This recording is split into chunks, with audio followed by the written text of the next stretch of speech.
Hello, good morning friends. Welcome to my channel Laluk Blogger. আজি মই আপোনালোকৰ ওচৰলৈ এটা ৰেচিপি আনিছো। ৰেচিপিটো হৈছে ৰাইতা আৰু ৰাইতা মইনো কেনেকৈ বনাইছো তাকে দেখাব বিচাৰিছো। আহকচোন আমি ভিডিওটো আৰম্ভ কৰো। এয়া মই লৈছো দৈ আৰু ইয়াত লৈছো বিলাহীখিনি একেবাৰে মই মিহিকে কুটি লৈছো। ইয়াত লৈছো ধনিয়া পাত, পিয়াজো হেয়া মই মিহিকে কুটি লৈছো আৰু ইয়া লৈছো তিয়হখিনিও মিহিকে কুটি লৈছো আৰু ইয়া লৈছো জলকীয়া আৰু এয়া লৈছো মছলা মই জিৰা পাউডাৰ গোটা জিৰাখিনি ভাজি পাছত মই পাউডাৰ বনাই লৈছো আৰু এই যিখিনি মোৰ দৈ আছে দৈখিনি মই প্ৰথমতে ফেটি লৈছো। আপোনালোকে এনেকৈ ফেটি ল'ব। এতিয়া মই এড কৰিম বিলাহী। যিখিনি বিলাহী মই কাটি থৈছিলো সেই বিলাহীখিনি দিছো।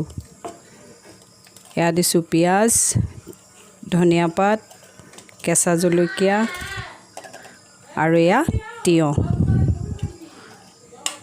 আৰু দি দিছো এয়া জিৰা পাউডাৰ। লগতে দিছো ব্লেক সল্ট আৰু দিছো নৰ্মেল যিটো নিমখ সেই নৰ্মেল নিমখ অকণমান দিছো আৰু দিছো আধা চামুচ চেনি আৰু এতিয়া মই এইখিনি গোটেইখিনি মিক্স কৰি ল'ম। যেতিয়ালৈকে চেনিখিনি গলি নাযায় তেতিয়ালৈকে মই এই বেটাৰটো অলপ সময় মিক্স কৰি থাকিম। এয়া মোৰ ৰাইতা ৰেডি হৈ গ'ল আৰু আপোনালোকে এনেকৈ ৰাইতা বনাই ৰুটিৰ লগত আৰু গ্ৰেভি পনীৰৰ সৈতে পৰিৱেশন কৰিব পাৰে। আৰু যদি মোৰ ভিডিওটো ভাল লাগিছে তেনেহ'লে লাইক, কমেণ্ট প্লাছ ছাবস্ক্ৰাইব কৰিবলৈ নাপাহৰিব।